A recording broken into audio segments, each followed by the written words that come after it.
Mangwana ni Malelepo Fukenjani, Klekwas Vanave Africa. Welcome to Africa Good Morning, the news and current affairs show that remains your portal into Africa's most potent stories. Later in the show, we'll be joined by Rorisang Mogojwe as she delivers the Botswana Report from Gaborone.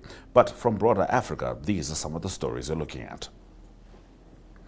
Zimbabwe presses ahead with bill that could extend Mnangagwa's rule to 2030. Mozambique says 5 citizens killed in South African xenophobic violence. John Dramani Mahama, the president of Ghana, condemns xenophobic attacks and urges African solidarity. And looking ahead at the FIFA World Cup, which is set to start on the 11th of June, TRIONDA has been unveiled as FIFA World Cup's most advanced match ball. It's a very interesting ball. It's got a sensor inside it and it can take all sorts of statistics. Apparently, we'll be getting told how hard a ball hit or how much it curved. I'm not sure how much that matters, but it certainly adds more texture to the beautiful game. This is Africa Good Morning. Top stories shortly. Namibia is a land of movement, with waves that never stop reaching forward. Here, adventure is not something we search for. It is something we are born into. In every corner of this country, creativity rises. From artists, from athletes, from dreamers. And when the world comes to explore Namibia, they discover something extraordinary. Because when sport moves people, creativity moves ideas, and tourism moves the world toward us. Something powerful happens. A platform where movement meets imagination, where industries connect, where opportunity grows, where Namibia's next chapter begins. Welcome to the Creative Sport Tourism Expo. Exhibit, partner, experience. Creative sport tourism.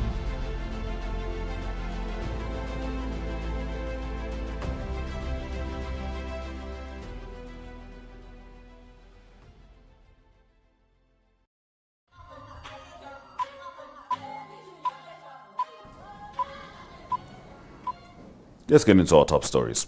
Zimbabwe's government introduced a bill in parliament that would extend President Emmerson Mnangagwa's term by 2 years to 2030, despite criticism from a fractured opposition and some veterans of the country's liberation war. The draft legislation is scheduled for second reading debates today. Mnangagwa, 83, is expected to leave office in 2028. After completing 2 5-year terms as head of state, but his supporters want constitutional changes that would extend presidential terms from 5 years to 7 years. They also want future presidents to be elected by parliament rather than through direct popular vote. Justice Minister Ziyambi introduced the bill in the lower house of parliament. Political analysts expect it to pass because ZANU-PF holds a 2/3 majority in the lower house and overwhelmingly controls the upper house through traditional leaders and other proxies who generally vote with the ruling party. Ziyambi has previously said the legislative process could take about a month. ZANU-PF has ruled Zimbabwe since independence from Britain in 1980, first under Robert Mugabe and then under Mnangagwa, who took power after a 2017 military coup.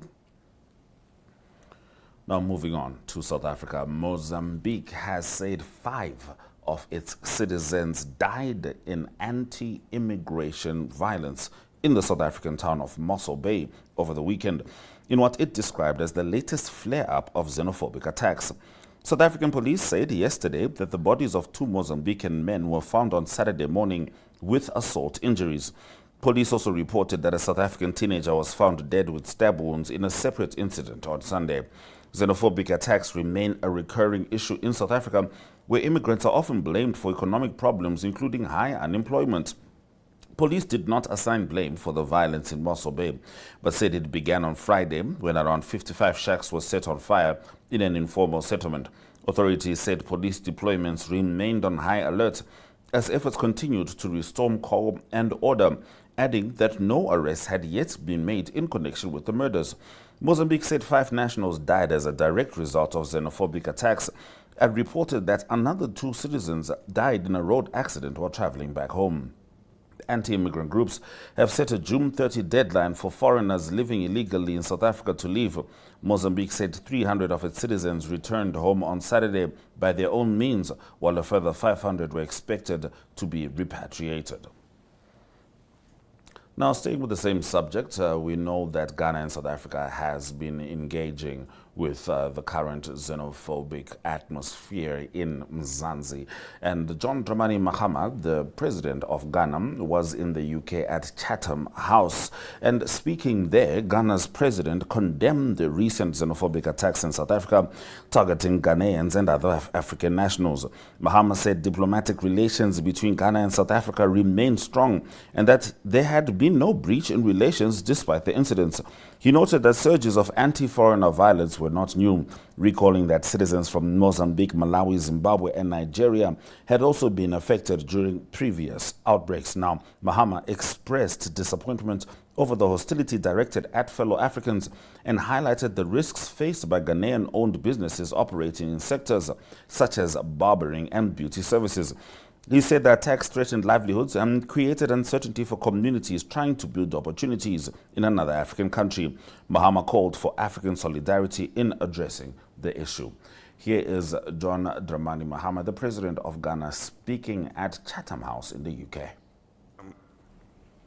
Our relations with South Africa continue. We do not have any breach in our diplomatic relations. What happened was that it's not the first time there have been these xenophobic attacks in South Africa. They say we shouldn't call it xenophobia. I don't know what else, other name you can give it. But there have been these surges in anti-foreign attacks. And normally those who bear the brunt are fellow Africans from neighboring states. Mozambique, Malawi, Zimbabwe, and before Nigeria. Lately, Ghanaians have gotten involved. This is the first time we've really had Ghanaians getting part of the direction of attacks. We had a situation where people went on rampage, locked the shops of foreigners, and many of the Ghanaians and other West Africans there come with some skills like nail work, barbering, weaving of hair, I mean the cosmetic and beautician industry. And so when the rampage took place and their shops were locked and it was dangerous to go out, because if you were identified as foreign, you could be attacked. And there were even forays into health institutions. And if you were not South African, you were asked to leave the hospital, even if you were ill. It created a very, toxic atmosphere. And many of our citizens rushed to our embassy because they were displaced, especially those who came from Durban and other places. They sought refuge in our embassy. And so at a point we had nearly 200 of our citizens in our embassy. And I mean, it didn't look like the South African authorities were doing anything to try to quell what was happening and also to provide protection to those who had been displaced. And so we had no option but to evacuate our citizens. And so we did a first evacuation flight. We're going to do 2 more to take those who want to leave. It's voluntary. We asked, do you want to stay or you want to leave? And many of them say they feel threatened, and so they want to leave. But I think it's unfortunate what is happening in South Africa. We need to drill down to what causes these flare-ups in terms of xenophobia. I think that there might be some structural issues in there that are a carryover of the apartheid era. And so all of us must empathize with South Africa, or must sympathize with South Africa, and we must help South Africa to be able to drill down and find out what it can do to reduce the unemployment rates amongst the black populations, and to also change the mindset that people who have come to your country are taking your jobs. You know, really, let all the Africans leave. After the last fellow African leaves, is it going to change unemployment among blacks in South Africa? After the last shop has been closed and everybody has left, is it going to change unemployment in South Africa? There's something in there that the South African government must put a finger on and start a process of reforming, so that, I mean, every country benefits from migration. There are lawyers here in the UK, there are surgeons, there are doctors, there are Ghanaian healthcare workers working in the NHS. In Ghana, we have fellow Africans working in Ghana. There are South Africans, there are Sudanese, there are, you know, Nigerians, and everybody brings some advantage. They either bring their knowledge or they bring investments, and I think we should get over this fear of foreigners coming into our countries. Thank you. In the last of our top stories, when the 2026 FIFA World Cup kicks off in Mexico City on the 11th of June, a new official match ball called TRIONDA will take center stage alongside the players. Unveiled by Adidas, the ball will be used throughout the tournament in the United States, Canada, and Mexico. Unlike previous World Cup balls, TRIONDA contains a motion sensor capable of tracking touches and movements in real time, providing data directly to technology used by match officials. The name combines tri and onda, meaning three waves in Spanish, reflecting the three host nations. Red, green, and blue patterns represent Canada, Mexico, and United States, while additional symbols include a maple leaf, an eagle, and a star. Inside the ball is a motion sensor chip that sends data hundreds of times each second, helping officials determine touches and analyze incidents, including offsides and handballs. Adidas has also introduced a 4-panel construction with deep seams intended to improve stability and grip. The ball will be used during the largest World Cup in history, featuring 48 teams and spanning 3 countries for the first time ever.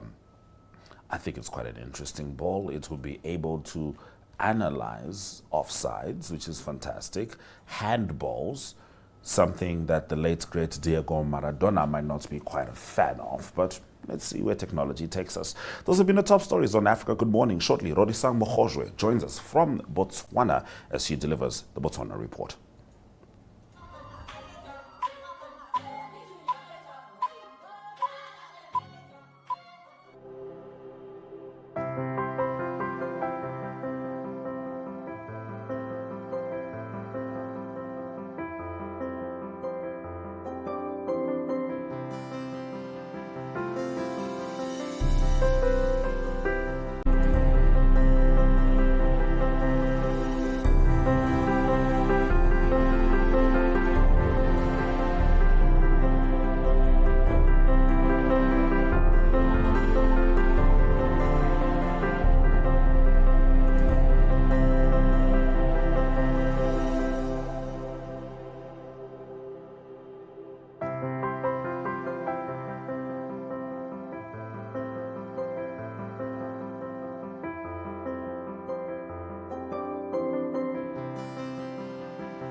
week's decisions, today's debates, tomorrow's consequences.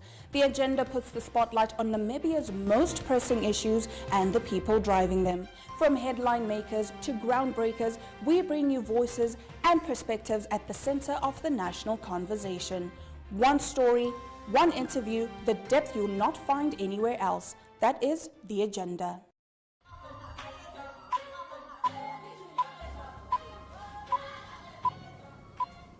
All right, it's time for us to be joined by Rorisang Mogojwe from Botswana, Gaborone to be specific. Dumelang.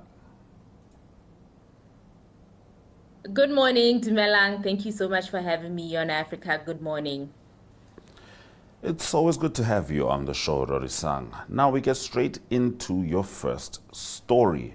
The government has deregistered about 5,700 societies. Tell us about that. Thank you, Ashwin. Now, this sweeping deregistration exercise was carried out through the Register of Societies and published recently in the Government Gazette under the provisions of the Societies Act, which is a law that empowers the Register of Societies to cancel a registered society certificate, especially if the group in question, violates provisions of the law. Now, what we understand is that the affected organizations cut across virtually every sector of societies, and they include churches, sporting clubs, business associations, charitable organizations, civil society groups, as well as some entertainment groups, which are forming part of this lengthy list of organizations that have been deregistered. And officials did reveal that 2,240 societies were successfully registered. However, a huge number, a staggering 5,796 organizations had been struck off the register. Now, according to the law, if these particular groups or one or more particular groups fail to provide requested financial information or breaches other written laws, the registrar is then required to cancel the society's registration, particularly if there is a violation of provisions of the law. Faith-based organizations, as well as charitable bodies and business associations, are said to be the ones that are dominating this lengthy list. And of course, this has raised questions about compliance failures, especially within some of Botswana's most recognizable institutions. And we do know that the mass deregistration is a cause for concern, and it is actually expected to trigger widespread concern across the country, particularly among these organizations, because some of them are actually very well known. So it's triggering that concern, especially that these organizations may now face legal as well as operational uncertainty following their removal from the official register. All right, very interesting position there. I know I've seen similar actions in Rwanda, and it would be interesting to know what regular Botswana think about that move right there. Now, Rorisang, in your next story, there is a disturbing substance abuse trend, and tell us about that. This is a disturbing case, and one that is in the extreme, which I may say also has officials and health experts alike shocked as well. Everybody, including the experts themselves, were flabbergasted as these revelations came to light. However, it was revealed that investigations have since been launched to determine the why and the how, so that these individuals may receive the correct help. We understand, according to officials from the Charles Hill District Council, that this behavior has been observed in particularly farming communities in the district, where there's a growing concern of substance abuse. There's a concern of alcohol abuse, as well as just other substances as well. And these individuals are now reportedly turning to smoking feces as an alternative to tobacco, as well as other substances. And so health experts are warning that this practice actually poses pose serious health risks, including exposure to infections and toxins. The acting Deputy Council Secretary for Primary Healthcare in that district actually says that this trend reflects the worsening impact of addiction in that particular district. And so they have launched a program that will enable them not only to be able to determine the why and the how, but also so that they can tailor make the help that these individuals can receive. All right, Rorisang, and I wish we could end on a positive note. However, this is the news and we have to tell it like it is. Okavango residents are currently living in fear because of cattle rustling. Now, local councillors and community leaders are saying that these suspected rustlers are crossing into Botswana through the Kongola River area along the Namibia-Zambia border before targeting cattle posts in the Okavango. And this is coming against the backdrop of escalating cross-border livestock theft. At least 350 cattle are reported to have been rustled from the northwestern border villages between Botswana, Namibia, and Zambia between 2022 and 2025, and only about 83 of these stolen cattle have been recovered in Zambia. Now, the government says that these syndicates actually involve both local and foreign nationals from Namibia and Zambia. And recently, the Minister for State President, Defense and Security, Moeti Mohasa, told Parliament that these suspected rustlers use violence. There was an incident that was reported which involved a young girl who was attacked during this time, during this commission of this crime. And so the minister says that the government has committed to improving cross-border patrols as well as to repairing the dilapidated border fence, which is also a concern because that is how they gain entry and how they gain access. And so community leaders, especially local councillors, want the establishment of a compensation fund for affected subsistence farmers, and they are warning that lives continue to be at risk and accuse authorities of not doing enough to contain the situation. So they are calling for the establishment of a compensation fund to assist subsistence farmers as well as to improve or strengthen cross-border patrols and to repair the dilapidated border fence in order to stop the access or in order to stop the rustlers from gaining access and entry into these cattle posts and into Botswana, essentially. All right. Thank you very much for delivering that comprehensive report, Rorisang. Those have been our stories on Africa. Good morning. Do make sure you join us tomorrow as Ari Ohad delivers the South Africa report. And as always, we remain your portal into all of Africa's potent stories. From me, Ashwin Berry and the Africa Good Morning team, as we say, Swerai Zakanaka, here are the indicators.